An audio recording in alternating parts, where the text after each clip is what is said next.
Ladies and gents, this is Unbiased History, the first Triumvirate. I don't know how you pronounce that. This is 7th video of the Dove Hattis Roman series. It's a total 19 videos. I started reacting to it from the first video. We are at the 9th one. It's 9th one, right? Oh no, wait a minute. It's 7th one. This is the 7th video. So if you haven't watched my previous reactions, click the cards. I made a playlist for it. So it's easier to find. Man, this is such a great series. I love it. The quality of these videos are getting better and better with every video. I love how the last video ended too. Video before that was awesome too. How rubbing the salt on the wound of Carthage, that was awesome. In the previous video, we saw how Sulla came to power. How he crushed Popularis faction, basically commies, man for the average people, that kind of thing. Crushed Gaius Marius, created so many reforms in the end. Easily crushed all those Popularis attacks to him. And after that we saw in the end how Julius Caesar came to say the eulogy to his aunt, I think, Julia. So that's how the video ended, with Julius Caesar's epic words. The way he saw it's like some history is making here. That's how Doha team made it sound. It was so awesome. In this we are in Triumvirate. I don't know how you say that. I think it's 3 people who gained power. I think that's one of them is Julius Caesar. I'm pretty sure of that. I haven't learned lots of things about Roman history, but I did learn a lot about Julius Caesar, like most of us had. Julius Caesar is one of those names that you just know, like Alexander the Great, Julius Caesar, Napoleon, Hitler. So you just know these big names of the past history. So obviously people have searched about Julius Caesar, so have I. So I know some things like this. But it's going to be epic seeing how Julius Caesar come and just dominates everything. Because according to lots of people, of all the great people, great generals of the past like Napoleon, Alexander the Great, Julius Caesar's victories and dominances, you can argue there was more dominant than other twos. So yeah, let's watch the video.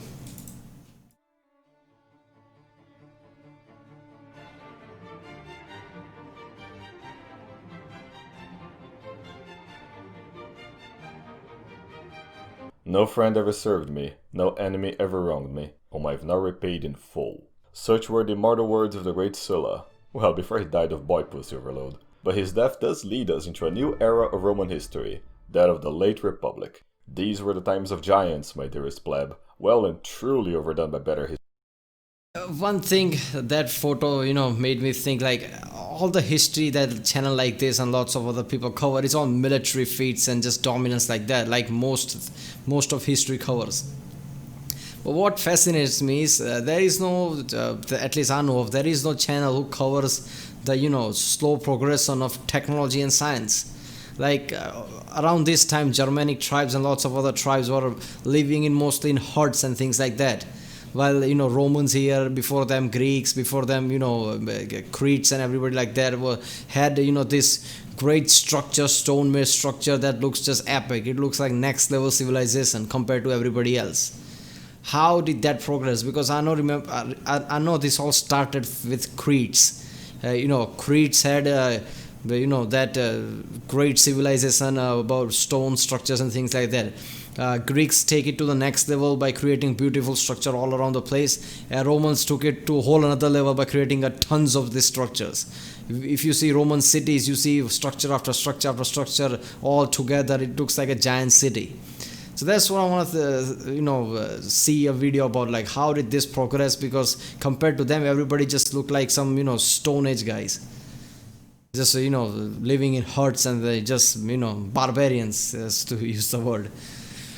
So yeah, let's watch the video. History channels. And due to the sheer amount of important events all happening simultaneously, we'll have to cover the main wars of the period, yes, but at the same time introduce the 3 great men who would define the age. So first, we begin with an ironic state of affairs. As you remember, due to Sulla's rightful purge of the Popularis faction, almost all of them died, but those who did survive were among Rightful. the few great men in it, such as Sertorius, whose fame as a brilliant general attracted the attention of the rebelling Lusitanian tribes, whom Sertorius used to lead the Popularis revolt and take over all of Hispania. As always, the Senate's first reaction was to send a Metellus to fix things, dooming him to an unending guerrilla war, just in time for yet another Mithridatic war to trigger. So okay, what is guiding Mithridates' bloodlust this time, you ask? Well, the king of Bithynia, having no heirs, he willed his kingdom to Rome after his death, which Mithridates, absolutely seething, refused to accept, invading. I've seen this second or third time now. So what? Some some emperors of the kingdom just sign some kind of treaty to Rome, like if I die, but this kingdom is a Roman kingdom or something like that. Because this is, I think, second or third time this has happened so far. The province, restarting the conflict and laying siege to Cyzicus. Sent to stop him was the consul of the year, Lucullus, whom would stand by and watch as Jupiter destroyed Mithridates' siege weapons in a storm. And then he fucking threw a meteor at some point. Yeah, true story. Lucullus later took this chance to cut off his supply line. What? Was that a joke or real thing? A meteor dropped there? Damn. Forcing him to flee east and pursuing him all the way back to Pontus. Back in Hispania, Sertorius' guerrilla war. I've seen this. Why does he censor the word Greeks? In the past, he was censoring the word Punic. That alone is so awesome, man. Continue to drag on. To help Metellus, the Senate sent Gnaeus Pompeius to Hispania, our first soon-to-be triumvir. Born to a rural patrician family and an optimates father, Pompey started out his adult life after his father was mortally struck by lightning. If you're worried about the frequency of Romans dying to lightning strikes, just you wait until that happens to an emperor. Back to Pompey, he was able to dodge false accusations of theft while on trial. So elegantly in fact that the judge was like, "Whoa, you're awesome! Here, please fuck my daughter." Which he did. Later on, during Sulla's march to Rome, he raised his father's veteran legions to help him. Thankful, Sulla had him divorced and marry his pregnant stepdaughter, whom died in childbirth, so whatever. Later marrying Mucia, having 3 kids with her. I'm boring you with this because they will be relevant later on. Well, the 2 boys at least, so feel free to forget her. As Sulla's supporter, Pompey gained fame by crushing several Popularis revolts in the Mediterranean, including one done by Brutus. No, his father. A relevant detail for later. In his return, Pompey would be named Magnus by Sulla, somewhat ironically, then letting him have a triumph despite being far too young and using elephants instead of horses, also somewhat ironically. It was this Pompey that landed on Hispania. Admittedly, he was trashed on once he got there. He was facing Sertorius after all, but Metellus came to his rescue, and thanks to Sertorius' barbarian army idiotic decision to attack them head-on, they were defeated, forcing Sertorius to retreat, later on being betrayed by one of his fellow Popularis revolutionaries, whom seized his command position. What a shitty faction. Meanwhile, back in Capua, a lone Thracian slave toiled away in a gladiatorial school, being taught how to entertain his Roman master, Spartacus, and add some significance to his miserable existence. But this Thracian hated Rome. They said mean things about him.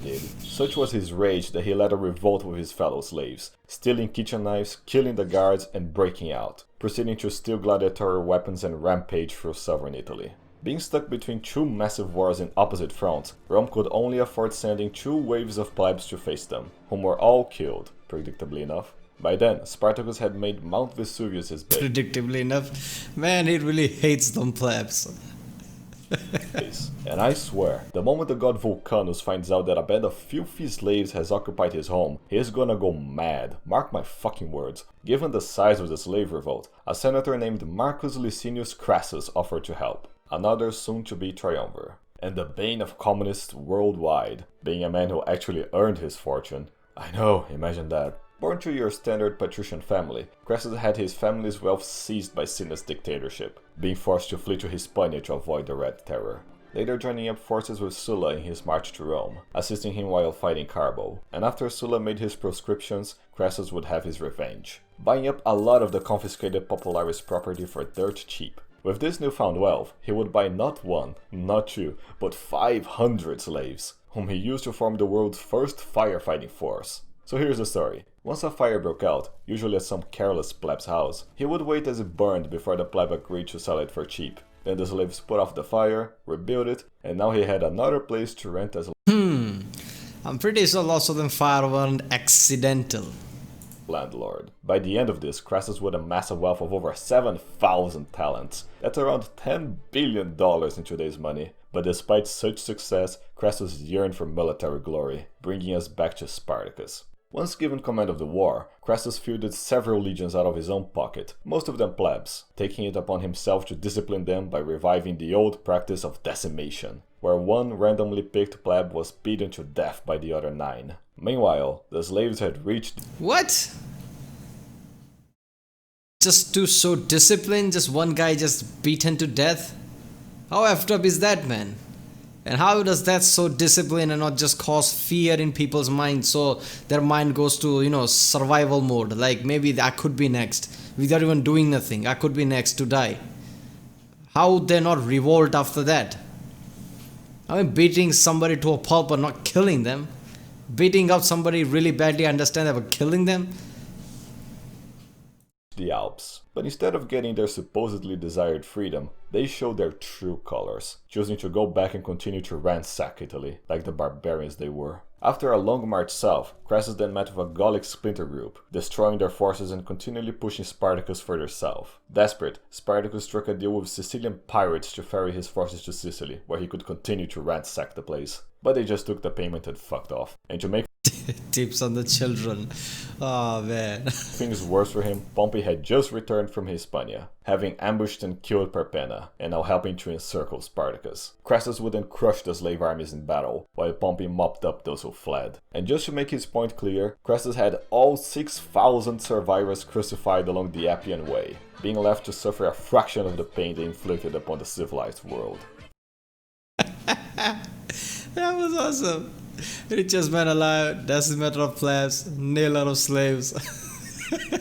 On the civilized world. And From this point on, every time a slave passed by the area, the living image of Crassus would haunt them and remind them of their miserable, barbarian, servile existence. So that's 2 triumvirs, with 1 more to go. His origins stretch back to the legendary hero Aeneas himself, whom fathered Iolaus, the progenitor of the gens Julia, one of the Alban patrician families Hostilius would bring Caesar's into Rome. coming. Forgotten to most was that the gens Julia had made a pact. Instead of being like the other clans and occasionally generating outstanding individuals from time to time, the Julia sought to reserve their uniquely divine power until it was most needed.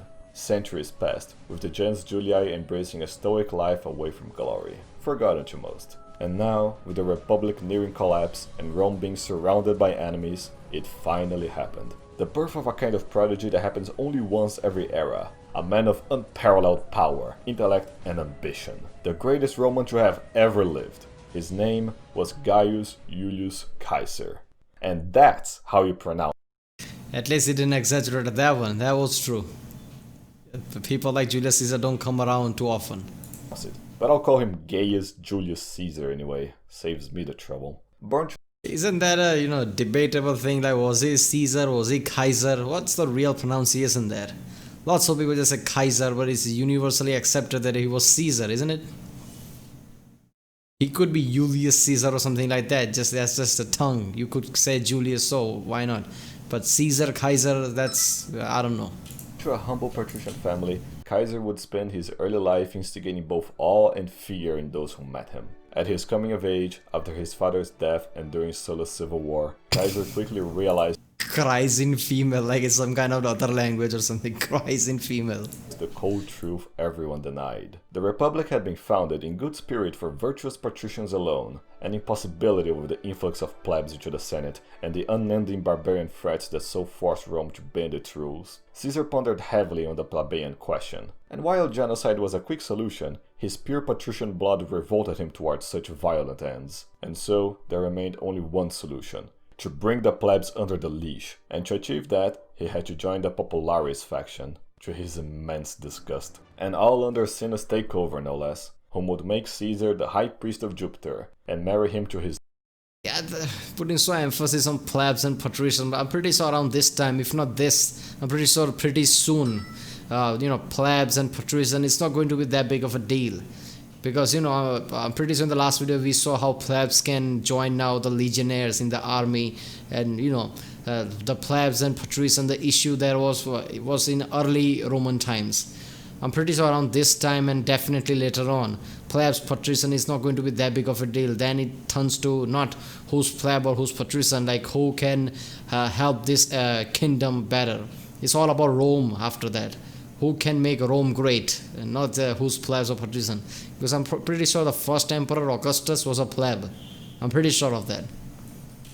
His daughter. Both events that Sulla wouldn't make once he took over. In truth, Sulla could see the latent power inside Caesar, and fearing the rise of an even stronger Marius, he had him banished from Rome. Despite this, Caesar persisted in his quest, joining the military in his late father's province of Asia, where he would help crush some Sicilian pirates in Lesbos along with Lucullus, well enough to gain a civic crown for it. An impressive feat, which Sulla, holder of the grass crown himself, and after much bitching from Caesar's mother, allowed Caesar to return Rome. There he would become a famous orator. My son is not a communist. And he's like, oh my god, he's back again. Alright, fine, I'm gonna let Caesar back in. Swooning the ladies with his divine beauty and inspiring the men with his alpha male vigor. Such was his success that he set sail to teach the Greeks in Rhodes how to be good orators, which was when his ship was attacked by Sicilian pirates. Yes, them again. Initially, they wanted 20 talents for his ransom, but after seeing a fraction of Caesar's power level, they immediately raised it to 5,000. Well, he told them to keep it at 50, being modest and all, casually reminding them that he would have them all 5,000 means billions of today's dollar. I'm pretty sure they didn't ask for that. That was exaggeration. crucified. They were laughing at him when he said that, but they sure weren't as he was nailing them to the cross. The next time we cover a divine individual and a cross will be a while from now. Until then, let's return to our unfinished business in the East. Oh man, he moves too fast. Caesar's summary. Okay, I get it how it's not Caesar, it's C-A-E, so Kaiser. Makes sense. So it's Kaiser, not Caesar. So, blood of Venus and Anus, desired by women, admired by men. Crucifier of pirate. Pirater? What the hell? Okay, about the crucifixion. The crucifixion just made into this series, but I'm pretty sure crucifixion existed from way long ago. It didn't just start from here. I remember playing Fallout New Vegas, seeing how there's one faction of legions or inspired by Roman things, they were crucifying people. So as soon as I saw this, I remember this, that it didn't start with Romans. Crucifixion. Crucifixion's been done since Persia. So it was done in Persia, then Alexander the Great came and brought it to the Greek world, and then Patrician brought it to the Roman world. That's how it transferred. Most people think the crucifixion started with the Romans. No, it didn't. For Mithridates was still alive, annoyingly enough. Lucullus had done his best to pursue him deep into Armenian lands, having defeated his allied king Tigranes in battle along the way. But Mithridates decided to abandon his ally, retaking his Pontic kingdom through Lucullus's back. It was around this time that Pompey was finally sent to rain order down the pirate haven of Sicilia, on his way meeting with Lucullus, whom he had descended to demote and take his command position. Mithridates barely had time to Senate fired you by the way. relax before Pompey stormed his forces, pushing him way back north, where he would kill his own traitorous son. Instead of pursuing him, Pompey saw the decadent, unstable state that the East was in, running a series of campaigns to civilize the region, and installing several puppet states. Among the chaotic eastern kingdoms was that of the Hasmonean, and installing several puppet Paying client state, allies, whatever the fuck. Rome's bits list, that's what. states. Among the chaotic eastern kingdoms was that of the Hasmonean Jewish kingdom. And yeah, we finally got to the Jews. They'll be a huge nuisance for Rome as we go on, up until the future Emperor Hadrian comes along. How is this scene not causing an issue, man? he censored the last, was it last video? 2 videos before, he censored that part. He didn't censor this one, huh? Whom hate the Jews so much it's hard to believe. But then the Christians were already around, so yeah. In this case, the Jewish king Hyrcanus had been Jewed out of his Jewish throne by his Jewish brother Aristobulus II. They both came to Pompey to mediate their dispute. He told them to chill for a while he visited Petra, but Aristobulus was impatient, returning to Judea to claim his kingdom. This infuriated Pompey, marching his troops down to Jerusalem, where Aristobulus eventually fled to. The Jewish civilians loyal to Hyrcanus was smart enough to let Pompey's troops in, but the priests refused to yield, barricading themselves on the Temple Mount. It was well fortified, but then came the day of the Sabbath, during which, as it happens, Jews are forbidden to meddle with the enemy unless being directly That animation was censored. I'm pretty sure which animation that was. This series is too good, man. Oh man, this is so good. A fact Pompey exploited to deploy his battering ram. And the Jews, just let him do it. Sure enough, he broke through it the next day and slaughtered some 12,000 Jews. Hold up there. Remember the Sabbath to keep it holy? This somehow means you can't defend yourself. Really? So if you're getting attacked, you can't defend yourself if it's a Sabbath. That's heavy, man. How do you survive after that?